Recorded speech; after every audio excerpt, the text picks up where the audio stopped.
Okay, I'm bringing you guys in on this one. I know everybody hates these live videos, but this is all I'm going to be able to do for you right now.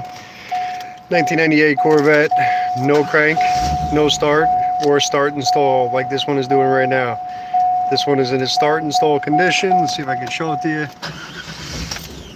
Start and stall, drops right out. Okay, very quickly, this is all it took to in order to get to this one. I've used in this whatsoever. We can do class 2 DTC check and see if we can get it. And it'll sit there and say indefinitely waiting for data. And that's what you'll be looking at. Anti-theft, right? That would be the first thought. But if you go in there for anti-theft and you try to get communication, you'll see just waiting for data. So, real quick, knowing there already that I have no communication going on there, pull up a diagram. This is our diagram. Very quick look. Old class 2 system. We can determine that just because it's a single wire system, and down there it says connected 1 star harness, all that good stuff. All I wanted to know is where is it located, so I can actually get a testing point. And in this case here, if we look here, dash harness 14 centimeters from blower motor control module breakout, that's this one here. So we have 2 splice packs. And then we have one here that says mounted on toe board, right front footwell for the body control module, and the PCM is going to be right near that also. So I just jumped down here real quick, took a look, saw 2 splice pack connectors. There are 2 class 2 connectors. We have one up here, that's going to be up right there at the top, and then this is the one down here at the bottom. So when I tried to slide this out and I popped this open, I'll show you guys the scan tool at the same time here. But when I pop that out, immediately we have modules that come back online again and we show active. So seeing that as active, if I come up here and I cycle that key off and start it up again, now we're going to continue to run. And of course I forgot to hit do not disturb. Sorry about the noise. Decline that. All right, crusty comb? Well, no. So no crusty combs, nice and clean, nothing there. Everything here is nice and clean, but we know that it's something that's actually within this connector. Looking at this here, I only have 4 wires, so I know, looking back at this, it's going to be on the splice pack. Let me try to zoom out a little bit here for you guys.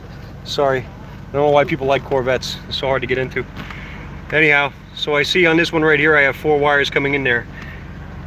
If I go across it there, I have one that comes to the data link connector. That's going to be on pin A. That's a possibility, but our data link connector, let's say, actually that's not even a possibility. Let me rephrase that, I'm sorry. This one here, if we had any problem at all with pin A, we would have a car right now that still would not start.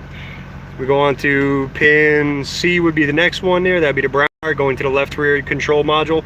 Blower center of left door or lower center of left door. That's a possibility. We have either one of the 2 door modules. It could be inside the door jams or anything like that. So quickly grab a scope. And we're going to come in here. We only have 4 pins. So pin A is going to be the class 2. That was a violet wire. We look at that on there. Let's get some detail. Whoop. Change that time base, bring it on to about 10 milliseconds. Should give us something that we can actually watch there as a pattern. 2 milliseconds even better. I have it set on 20 volts. Let's bring it down to 10 because it should be a 0 to 7. If you guys are not familiar with it, we can always watch another one I did on I believe it was a Traverse. And I just threw a trigger up on the screen there so we could actually look at it. And there we are. That's our class 2 line. That's what we're looking for. So our 0 to 7 approximately. Come on here and move on to the next ones. And C. Pin C. Completely dead. But is it at ground? We don't know yet, right? So we're going to move along. We'll remember that one. Pin C was at ground. Move on to pin D, which was the other door module. Coincidentally also at ground, right? So already I'm not thinking that this is being shorted to ground. What are the chances of being shorted to ground on two opposite sides of the car? Is it possible that it could be grounded up there and both wires are pinched together? Maybe, but slim chance. And then we'll move on to the last one. This is all about the logical thinking part of this. We'll move on to the last one. It's not even on the screen. And if we look there, you guys can see that live. That means we're above the limit of what we have on there. Sorry about the video quality. Yep. Sorry about that, guys, but this is what you're gonna get for right now. Can't do anything about that. So 20 volts, move up the scale. Let's see if it starts to show what we have on there. And there, we are shorted to power. So we're sitting around 13 volts. Will be, yeah, the network isolator is nice. I mean, but realistically though, we have 4 wires on this one. If we had to, even if we had to do the other one, it's really quick and easy. I mean, having the lab scope there and popping across the pins, that's not a big, you know, that's really not a lot of work, especially for the price of a network isolator. So this is pretty simple, right? So we're looking at this one on here. That's that last pin, pin K. That's gonna be the right side seat control module, which is gonna be buried underneath here somewhere. And let's see, find part of the harness here. Let's wiggle that around.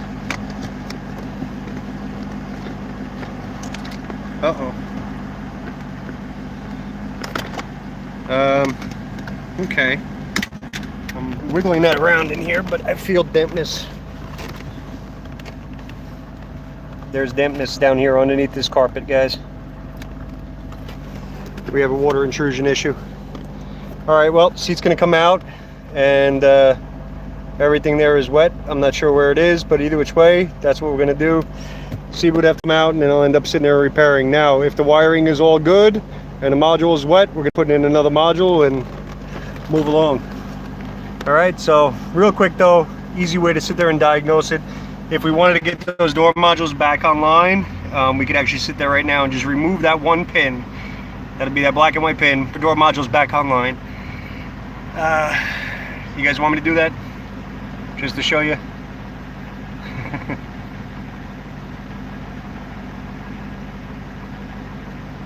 Not necessary. I like it. The Michael Phelps module. That's absolutely terrific. I'll have to remember that one. Hey Pete, we have a Michael Phelps module over here. Michael Phelps. Yep, yeah, she's swimming. That's what I'm being told. Any medals on it? I'm sorry? Any medals around it? Yeah, no medals around his neck that we know of yet. So you guys just want to see, because as of right now, we should have no window operation. Nothing there, right? Because our modules are offline. All right, nothing there. All right, I'm gonna depin that real quick, then I'm gonna have to put you guys down for 1 second. I'm gonna depin that real quick. I'll remove that one wire, put the other two back in the connector. So give me 1 second and I'll be right there. Me and my big mouth, I tell you.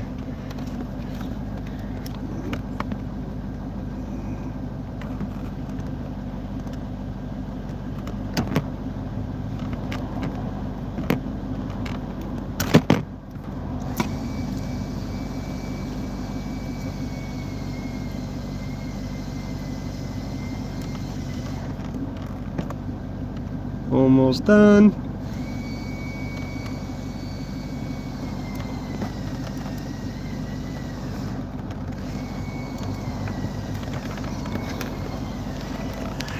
Okay. Whoops. Uh-oh. Hope I didn't lose you guys. Sorry about that. All right, yep. So that wire is already depinned. Just remove the lock from the back of the connector. That's the gray piece that comes across. Popping the fuse out for that, yeah, certainly it would definitely give you a quick glance at it. That's actually a really, really smart idea. We are shorted for right now, quick and easy just to get in there. Let's see, where the hell is this bus bar here? There it is. There's our bus bar. And hopefully I'm in the right direction here. Yes, I'm not. Let's take that.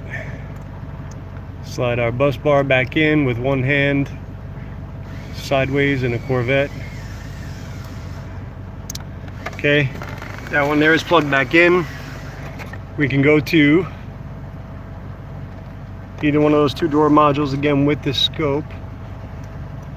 Let's see here. Am I still hooked up? No, I lost my ground up there. So I'm moving everything around. Okay. So that will be the wire that goes up there to the door control module now. And we restored operation. All right. Yeah, the isolator is, like I said, it's just another tool. It's something you could use. You know, not sure that it's really something that would be necessary on this one. You know, it's just, you know, honestly, this is something here that, you know, knowing that these splice packs are here, when you're doing a programming on a Corvette, let's say that all you wanted to do was just do the engine control module, which is actually a really smart idea to do on something like this. Go in there and just depin it down and just jumper across there, your pin A to your PCM pin. It's going to be just those two. Leave those two connected, and then nothing else is on the network. That's all the isolator modules were really built for, was the programming purpose in the beginning. And then of course they realized the diagnostic value of it. By the way, Microsoft Surface Pros are magnetic, which can be a real pain in the ass, because here's a couple screws on the floor, you grab it and the whole thing is just, you know, magnetic. They get stuck on there. So guys asked me about the Surface Pro. When you have it inside the rubber case, it's a lot better. Mine, as you can see, took a tumble, so that didn't exactly work. That case didn't quite cut it. I won't buy the Microsoft case again. But anyhow, here all the modules are back online. This seat's going to come back out, find out about all the water intrusion that happened in there, and that'll be the end of this. All right, so hope you guys liked it. I got to run out of here and move on to the next car. You all take care now.